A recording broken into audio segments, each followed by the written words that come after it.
आज की book summary है ब्रेन रूल्स, जिसमें जॉन मेडिना ब्रेन के 12 रूल्स को साइंटिफिक रिसर्च के साथ बताया है। जो एक मॉलिक्यूलर साइंटिस्ट थे, उन्होंने जीवन भर अपना सारा ध्यान एक ही चीज ब्रेन साइंस में रखा। इनके 12 ब्रेन रूल्स को यदि आप समझ गए तो आप अपनी ब्रेन की पावर को दोगुना कर लेंगे। चलिए जानते हैं उन रूल्स के बारे में। First rule, exercise boost brain power. Exercise से आपके ब्रेन को ब्लड मिलता है, जिसमें ग्लूकोज और ऑक्सीजन होता है। ये न केवल आपके ब्रेन को एनर्जी देता है, बल्कि टॉक्सिक इलेक्ट्रॉनों को भी बाहर निकालते हैं। इससे हमारे शरीर में मौजूद प्रोटीन्स को न्यूट्रिएंट्स से संपर्क बनाए रखने में हेल्प होती है। एक्सरसाइज करने का फ़ायदा यह है, हमारे शरीर की डाइजेस्ट सिस्टम स्ट्रांग होती है, जिससे आप जो भी भोजन करते हैं उससे आपको ज़्यादा एनर्जी प्राप्त होती है। एवोल्यूशन भी इस बात का उदाहरण देती है। हमारे पूर्वज व्यायाम करते थे। मान के चलते हैं कि होमो सेपियंस भोजन की खोज से प्रतिदिन 10 से 20 किलोमीटर तक चला करते होंगे। इसका अर्थ है वो कंटिन्यू एक्सरसाइज से हमारा ब्रेन डेवलप होता है।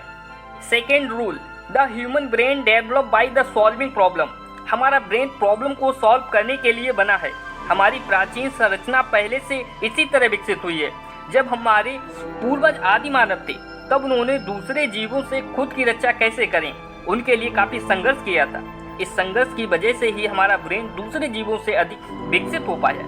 यानी कि जितने चैलेंजेस आप इस लाइफ में फेस करोगे, उतना ही आपका ब्रेन अधिक डेवलप होगा। Third rule, every brain is wired differently.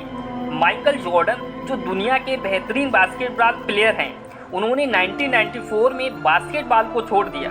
वह बेसबॉल खेलने लगे। आश्चर्य तो तब हुआ जब उन्हें बुरी तरह से हार का सामना करना पड़ा। आपको लग रहा होगा माइकल जॉर्डन जैसे प्रतिभावान खिलाड़ी किसी भी गेम में दूसरों को मात दे सकते हैं, लेकिन इस केस में भी हार गए और बुरी तरह से हार गए। हार मिलने के बाद उन्होंने मान लिया कि उनके लिए सिर्फ बास्केटबॉल ही पर्याप्त है। फिर वह वापस बास्केटबॉल खेलने लगे, जिनके लिए उनका शरीर और ब्रेन तैयार हुआ था। इस घटना से यह पता चलता है कि हमारे एक्सपीरियंस न केवल हमारे ब्रेन को चेंज करते हैं, साथ ही उसे रिवाइव भी कर देते हैं। यानी हम सबके ब्रेन अलग अलग तरीके से काम करते हैं। जो आपकी क्षमता है वह मेरी भी ना भी हो। दुनिया में दो लोगों के ब्रेन कभी एक जैसे नहीं हो सकते। यहाँ तक कि जुड़वा बच्चों के भी ब्रेन अलग अलग ही होते हैं। एक छोटे से उदाहरण से समझते हैं। आज के समय में डिजिटल एडवर्टाइजिंग मीडिया इतनी स्ट्रॉन्ग हो गई है, अगर हम किसी प्रोडक्ट को गूगल में एक बार सर्च करते हैं तो वह हमारे फ़ोन्स, कंप्यूटर, टीवी सभी जगह उसी कंपनी की एडवर्टाइजमेंट दिखाई पड़ती है। जिस व्यक्ति को जैसी पसंद होती है उसको उसी के आधार पर ही ऐड दिखानी चाहिए। इसी तरह अगर आपको भी अपनी लाइफ में आगे बढ़ना है, अपनी क्षमता को पहचाने, सही निर्णय लेने का प्रयास करें, ना कि जैसा दूसरे लोग कर रहे हैं वैसा ही आप भी करने लगें। Fourth rule, we don't pay attention to the boring things. क्या आप महसूस कर सकते हैं कि अभी आपके पैर पर अभी क्या चल रहा है? अभी तक शायद आपने ध्यान ना दिया होगा, लेकिन जैसे ही आपने सुना वैसे ही आपका ध्यान इस पर चला गया होगा। इससे पहले आपने ध्यान नहीं दिया होगा क्योंकि आपको ज़रूरी नहीं लगा था। उसी तरह आपके ब्रेन में हजारों न्यूरॉन्स मौजूद हैं जो हर पल आपका ध्यान खुद की ओर खींचने की कोशिश करते रहते हैं, लेकिन इनमें से कुछ ही होते हैं जो आपका ध्यान अपनी ओर खींच पाने में सफल होते हैं। बाकी को आप नोटिस ही नहीं करते हैं। हमारे पास कई कॉग्निटिव सिस्टम हैं जो हमारे खतरे, अवसर या इसी तरह के पैटर्न को समझने में हमारी हेल्प करते हैं। हमारे ब्रेन को एक्टिव रखने के लिए, अधिक विकसित होने के लिए ऐसे कार्यों की आवश्यकता आदिकाल से थी। यदि हमारे पूर्वज सभी इंफॉर्मेशन या घटना को याद रखते, अगर उनमें भूलने का गुण ना होता, तो हम काफ़ी सारे ऐसे दुखों को भी नहीं भूल पाते जो जीवन में आगे बढ़ने के लिए ज़रूरी हैं। साइंटिफिक रिसर्च से ये साबित हुआ है, हमारा ब्रेन इंटरेस्टिंग इन्फॉर्मेशन को लंबे समय तक याद रख सकता है, वहीं बोरिंग चीज़ों को लंबे समय तक याद रखने में दिक्कत आती है। इसलिए अगर आपको भी अपनी याददाश्त तेज करनी है तो आपको इंटरेस्टिंग तरीके से इन्फॉर्मेशन को ब्रेन तक पहुंचानी होगी, ना कि बोरिंग तरीके से। Fifth rule, repeat to remember. हमारा दिमाग सिर्फ एक लाइन जितनी इन्फॉर्मेशन को सिर्फ 30 सेकंड के लिए ही याद रख सकता है। यानी कि हमारा ब्रेन कुछ चंद सेंटेंस ही याद रख सकता है। अगर आप इस 30 सेकंड के टाइम बार को बढ़ाना चाहते हैं तो आपको कुछ इन्फॉर्मेशन को बार बार दोहराना होगा। इसका मतलब है कि 2 घंटे तक ही इन्फॉर्मेशन को आप याद रखना चाहते हैं तो आपको हर 10 मिनट के बाद पढ़ा हुआ वापस दोहराना होगा। यह करना बहुत ही महत्वपूर्ण है। अगर आप ऐसा नहीं करते तो आपका ब्रेन ये सोचता है कि वह इंफॉर्मेशन अनुपयोगी है, वह उसे दोबारा याद नहीं करेगा। जब आपका ब्रेन किसी इंफॉर्मेशन को पहली बार जाने तो उसे बार बार रिपीट करे, जिससे कि आप उस इंफॉर्मेशन को बेहतर तरीके से याद कर पाएंगे। अगर आप पढ़ा हुआ कुछ लंबे समय तक याद रखना चाहते हैं तो आज से ही पढ़ने के बाद 15 से 20 मिनट वह सब कुछ पढ़ा हुआ एक बार रिपीट कर लें। आपकी ब्रेन मेमोरी पहले से ही तेज हो जाएगी। रूल 6, स्टडी और listening the music that can improve your brain power. एक साइंटिफिक रिसर्च से पता चला है, अगर आप म्यूजिक सुनना पसंद करते हैं या फिर म्यूजिक सीखते हैं तो आपका ब्रेन दूसरों के मुकाबले ज़्यादा ग्रो होता है। म्यूजिक स्ट्रेस को कम करने और मन को शांत करने में बहुत उपयोगी होता है। आपने शायद यह महसूस भी ज़रूर किया होगा। आज एक प्रयोग ज़रूर करें। जब भी आपको किसी काम को करने का मन ना करे तो एक बार अपनी पसंद का सॉन्ग सुन लें। फिर आप जो काम कर रहे हैं उसे करने तुरंत बैठ जाइए। फिर आप देखिए आपको काम करने का मन होता है या नहीं।